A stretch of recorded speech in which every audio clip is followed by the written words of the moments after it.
Hello, all you happy innovators. How are you doing today? Are you doing well? This All Saints Day, the day after Halloween. You know, I want to say really quick, before I continue on with this podcast, that I'm particularly happy today. Okay? Why, you ask? Because, as it turns out, like I mentioned in the last podcast, the Boston Red Sox were in the World Series. Okay? And as of today, the Boston Red Sox have won the World Series. They are the world champions of baseball.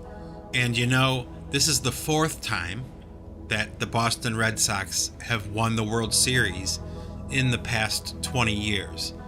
But I will say this, okay? That was not always the case. And there was this legend that had been looming over the Boston Red Sox for about 100 years, called the Curse of the Bambino. And, you know, assuming that you probably don't know what I'm talking about, or that you're not even from America and you have no interest in American baseball, okay, which is highly possible. The Curse of the Bambino was associated with the Red Sox in regards to something with Babe Ruth, who was a famous baseball player. I think the story goes like this, that he was playing for the Boston Red Sox and they either traded him or they let him go. They cut him from the team, this legendary baseball player, and it's purported, I think, that Babe Ruth cursed the Boston Red Sox, saying that they would never win a championship. Okay? And, well, you know, as it turned out, that seemed to kind of like be what played out, all right, over the past 100 years. There was a long drought of world championship status that was denied the Boston Red Sox for various reasons over the years. They just never seemed to make it. But finally, about maybe 10 or 15 years ago, maybe a little bit more, the Boston Red Sox finally won the World Series and subsequently broke the curse of the Bambino, which is really an interesting thing to think about, at least to me, okay? It's fun, it's entertaining, and the sport of baseball, really, the sport of American baseball, is really, it's really kind of a fascinating kind of chess match between the pitcher and the batter. You know, that's really what it's about, is two guys versus each other. And you know, I understand how sports, for many people, are not really that interesting, okay? But for a lot of people, they are.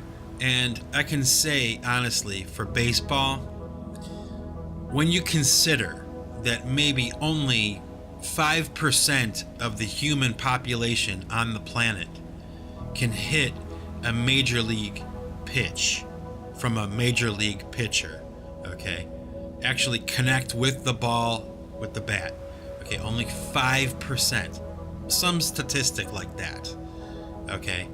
It's rather intriguing to think about that, you know, someone can be throwing a ball at another person, you know, upwards of 100 miles per hour, okay, which is amazing, but that this person on the other end can actually connect with that pitch and with a baseball bat, you know? Really interesting when you think about it that way. At least it is to me. So that's where I'll leave that. Yay, Boston Red Sox, world champions for the fourth time. The curse of the Bambino is definitely broken. Okay. Now, on with this podcast and on with this topic that I want to talk about today. Because this is one of those topics that I've thought about a lot over the past year or so, maybe the past couple years, and it always seems to kind of slip my memory. You know, I forget about it, and when I was trying to think of what to talk about today, bam, this one came right back into my synapse, you know?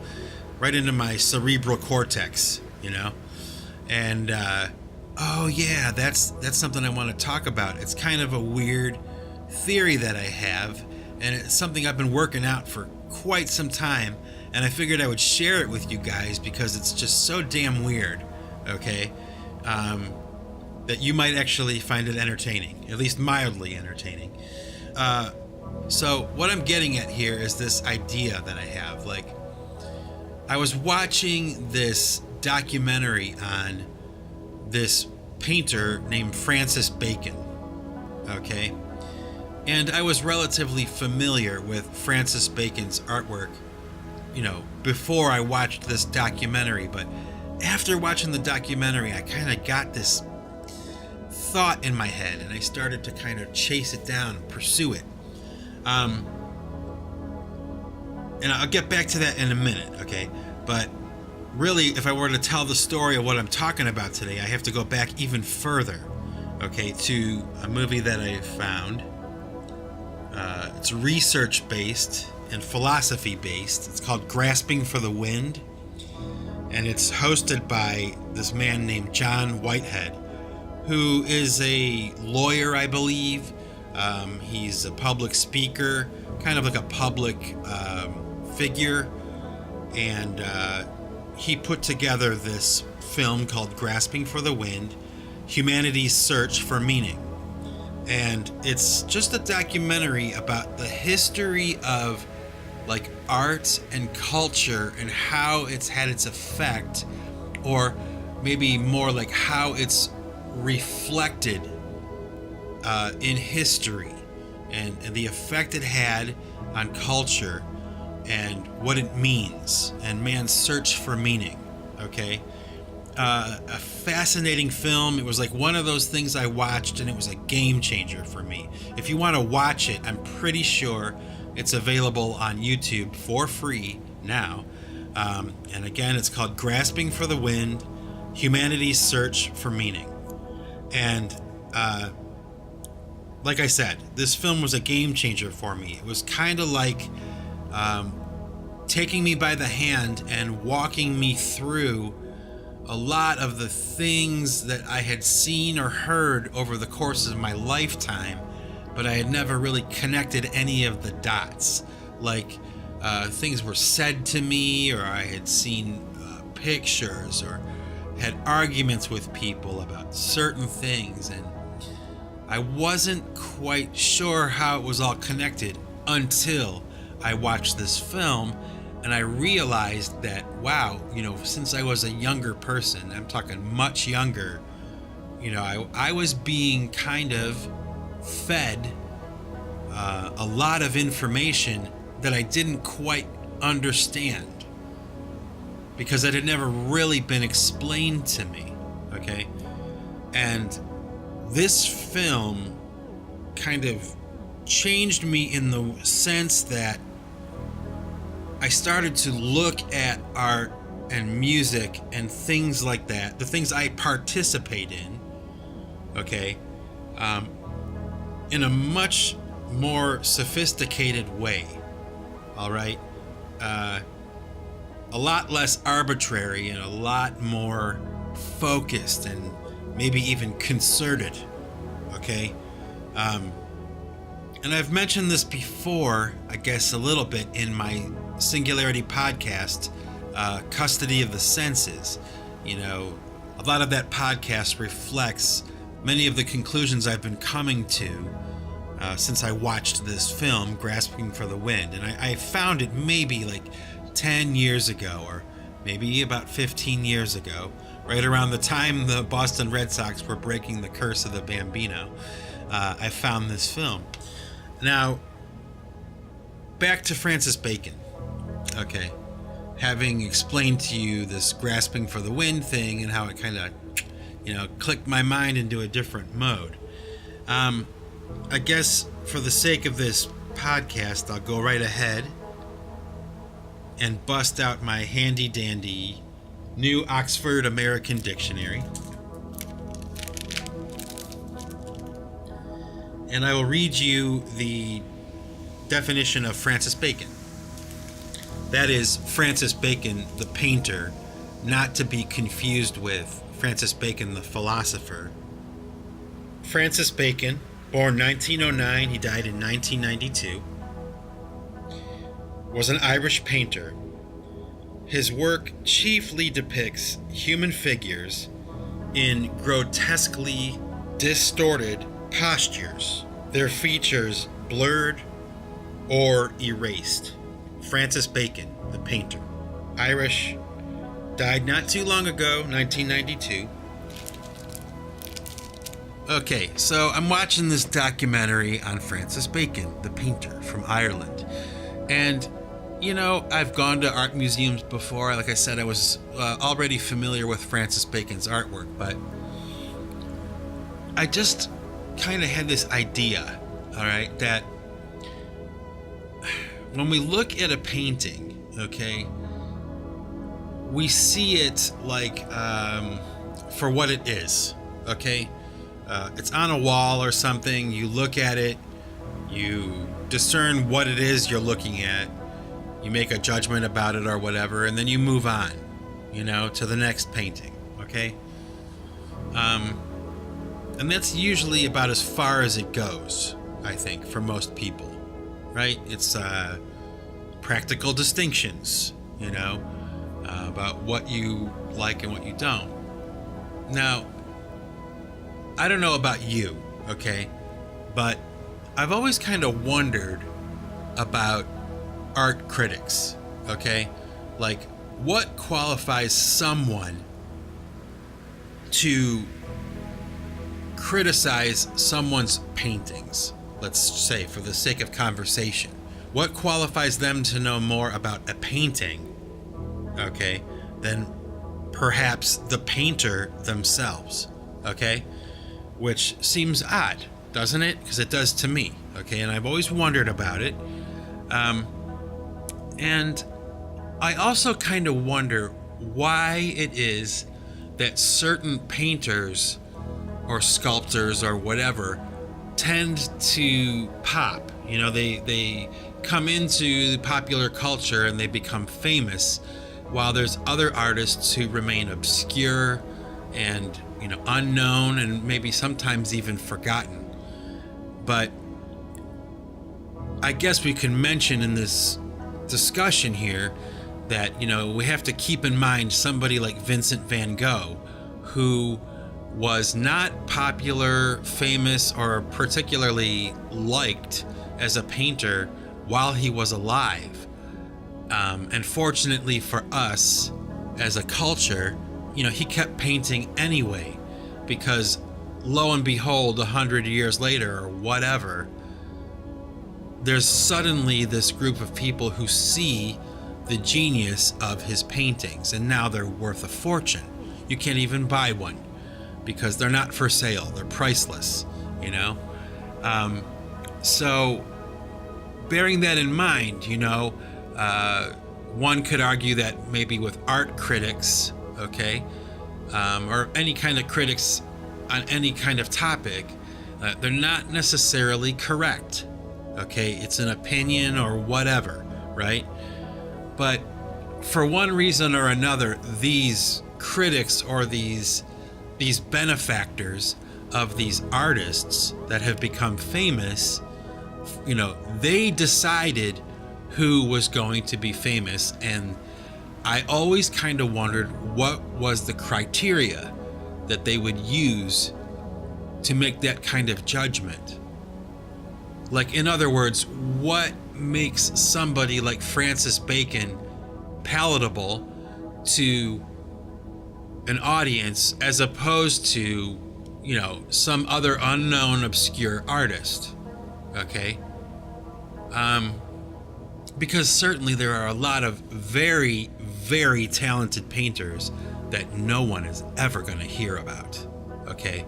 So why does somebody like Francis Bacon emerge as a famous painter? Now, this is where you got to kind of go along for the ride with me here, okay? Now, I have this theory about this, okay? Like, I said before, we look at a painting, your average Joe, your average person, we look at a painting, we assess it, whatever, move on to the next one. But for some people, okay, maybe it has something to do with their education or whatever, but I doubt it, okay? I think it's something more than that. They have the ability, these certain people have the ability to look at a painting, okay, and understand that it's an image that functions on many levels, including the practical ones that we've already talked about, like for the average Joe to look at and get something from, okay? But maybe there's an even higher level, okay? Now, you already know my opinion about this stuff, that, I feel, okay, that there is a spiritual connection between art and the artist, okay? Inspiration and the artist, the muse and the artist, okay? We've talked about this before. Now, just bear with me here, okay? Maybe when these special people, okay, who decide who becomes famous or who emerges into the zeitgeist as an artist, okay, when they look at a painting, they see it as something that is unlocking something in the human brain, okay? It's a combination of shapes and colors and angles and size and shading and light and all these things that are combined into an image, okay, that, like a combination on a lock, okay, unlocks a part of the human brain, okay?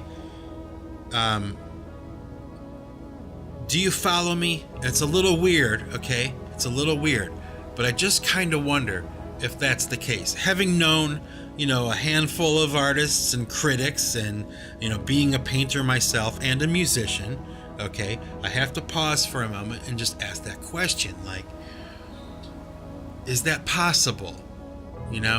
Like, we look at the Mona Lisa and we see a painting of a woman with a weird smirk on her face, and it's a famous painting, okay, right? Probably the most famous painting ever. But maybe on another level, when we look at that painting, subconsciously maybe, or somewhere in our brain, somewhere in our psyche, that particular image with those particular colors in that particular form unlocks a certain part of the human brain. Now, we don't really value it as much or notice it as much because it's been hundreds of years since the Mona Lisa was painted. So whatever was unlocked in the human brain when that painting was made and displayed for people to see, that change that painting brought about in the human brain happened a long time ago. So we're the result of that. We're way detached from the time of when the Mona Lisa was painted. However, there are artists and painters who have emerged in the recent past, okay, that are still alive and still painting even, okay? And maybe, just maybe, the reason that these artists like Basquiat and Andy Warhol and Pablo Picasso, these people emerged as famous artists because, yes, the artwork they made was challenging, on some level, okay, socially or something, those kinds of things, okay? Matisse and Monet, these guys that were challenging the way painting was being done or perceived at the time, okay? But I would posit to this discussion, okay, that what if yes, Picasso's paintings work on a certain level when you look at them and you don't know anything about art. You just look at it and you go, oh, pretty blue colors, or whatever, right? But maybe, without you even knowing it, okay, when you look at that image with those colors, those shapes presented in that precise form, okay, it unlocks something in the human brain that we don't even detect. We don't even know that it's happening, but it is. It's a consciousness thing or something, and maybe that's why certain artists emerge, even though their paintings may not seem to be very technically sophisticated, okay? We don't understand why they were selected to be famous,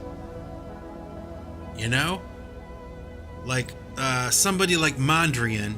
He was famous for linear kind of painting, like these precise angles and squares and basic shapes.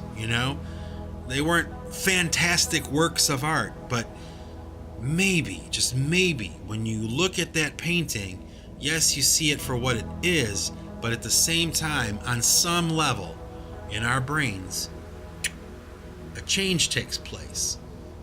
Just like a combination on a lock. Or, I don't know if you remember, there was a movie called Hellraiser, an older movie now. Jeez Louise, it's so old I can't even believe it. But they had a box in that movie, and it was just like a cube, but when you touched it a certain way, the box would open and turn and go into a different configuration. Okay?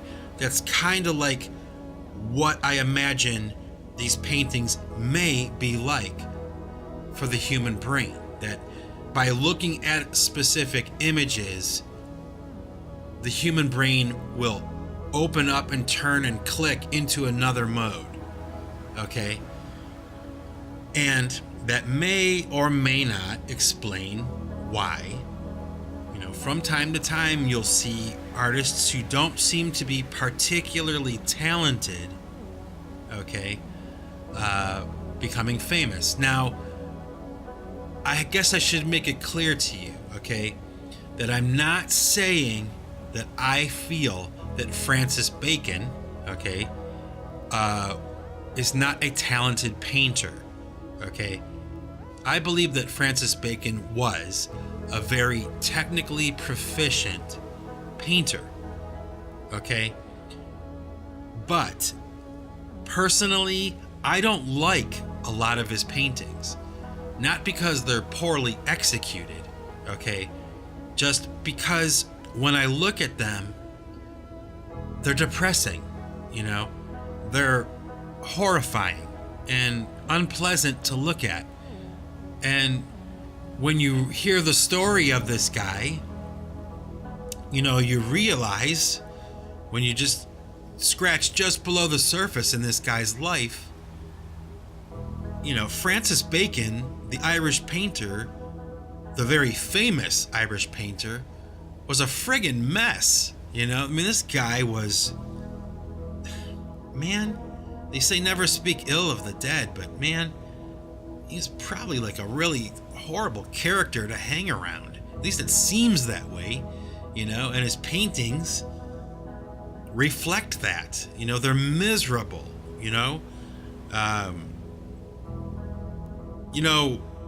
I've heard it said from a relatively wise person that, we wear on the outside what we are on the inside. And I guess, when you look at the body of work from any said artist, okay, you'll see that that's probably true. A lot of what we create is a reflection of what's happening inside of us, right? For better or for worse, okay? And you can make of that whatever you want. You can listen to my music, you can look at my images that I create or videos or whatever and come to your own conclusions about even me, okay? But I think there's some value in thinking the way that I'm talking here, you know, that art and music and those things function on several levels at one time, and to each person that experience may be different. But maybe there are some people who are more sensitive to it, okay? And those are the critics. Those are the people who rise in the art of criticism, of art. That they have some special gift, to look at the work of an unknown artist and see something in the painting that's, for lack of a better word, supernatural. They see a something attached to that painting, and they know that it's something that should be advanced into the public eye. Now, I could be wrong. I could be way off, but this isn't a podcast that is concerned with being way off. I mean, it's about exploring ideas, coming up with ideas, and seeing how they play out, seeing how they work once they've been digested by you, or even myself, just listening to myself talk and thinking about it again, because that's what happens when I'm explaining this kind of stuff to you. I'm really just kind of thinking out loud. I'm reprocessing it as I'm talking to you, It's just something to think about, and it's something that I've been wanting to talk about for a long time. But like I said, it's just something that kept slipping my memory, but food for thought, looking at artwork from this point forward, maybe go through some kind of book or museum or something, right? And maybe the next time you do that, maybe you'll have what I'm talking about here today in the back of your mind, just kind of think about it. Why do some artists become famous and some artists don't, regardless of their technical abilities? And who are these critics that are the gatekeepers that allow artists to become famous?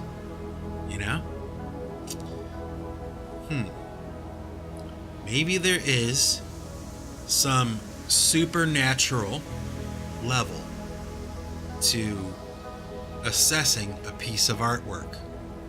Maybe there's only a handful of people on the planet, kind of like that 5% that can actually hit, connect with a major league fastball going 100 miles per hour. Maybe, there's about 5% of the population on the planet who can look at a painting from an unknown artist and adjudicate that painting has something to it and it needs to come forward. Maybe.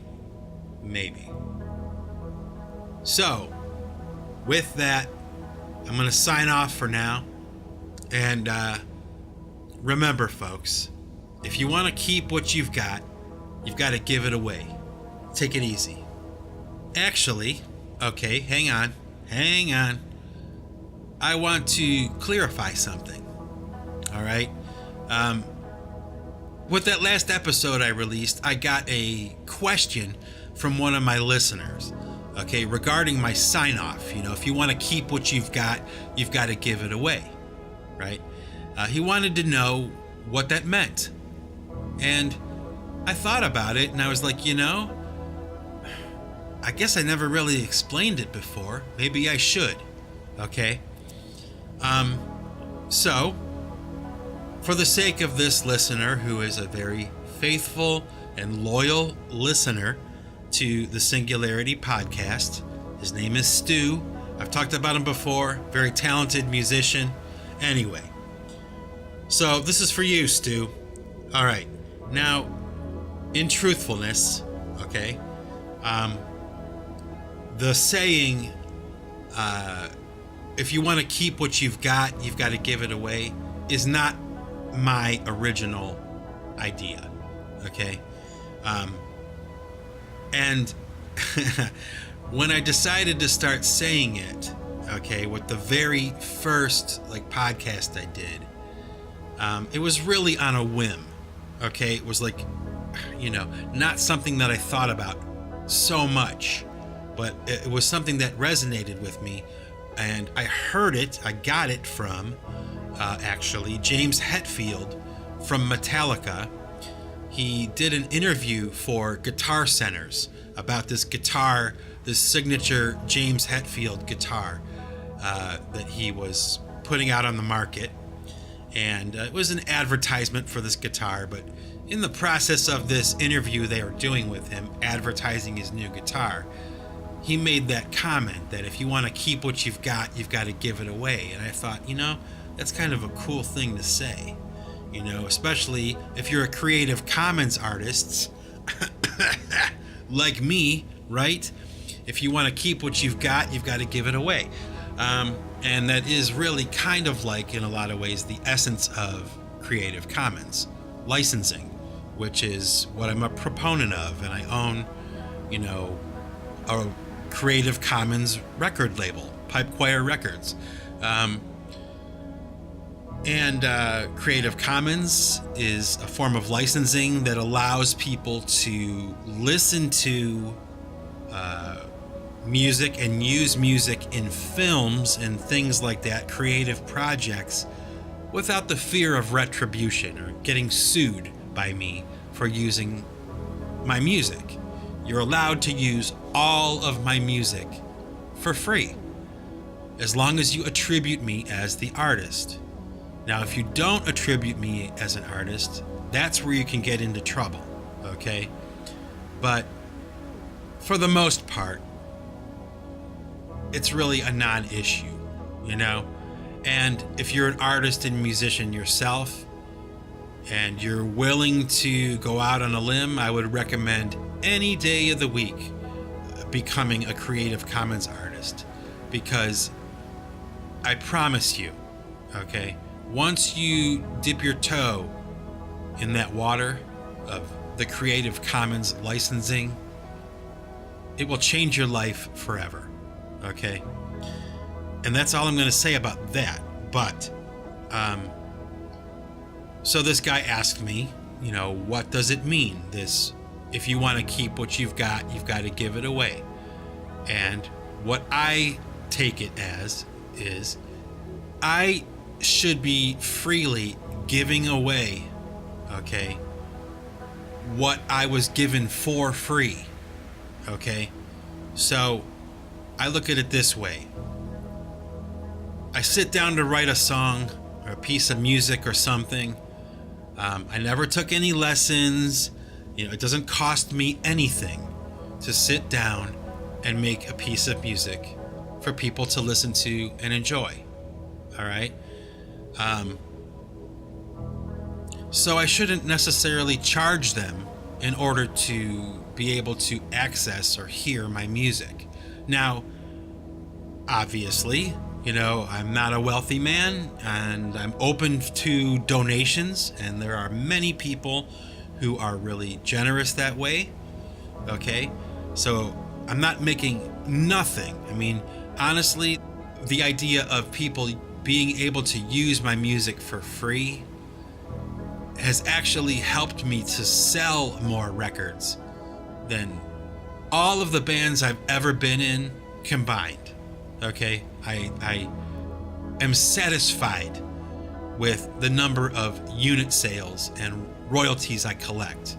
Okay, could I use more money? Of course, but I don't necessarily want it.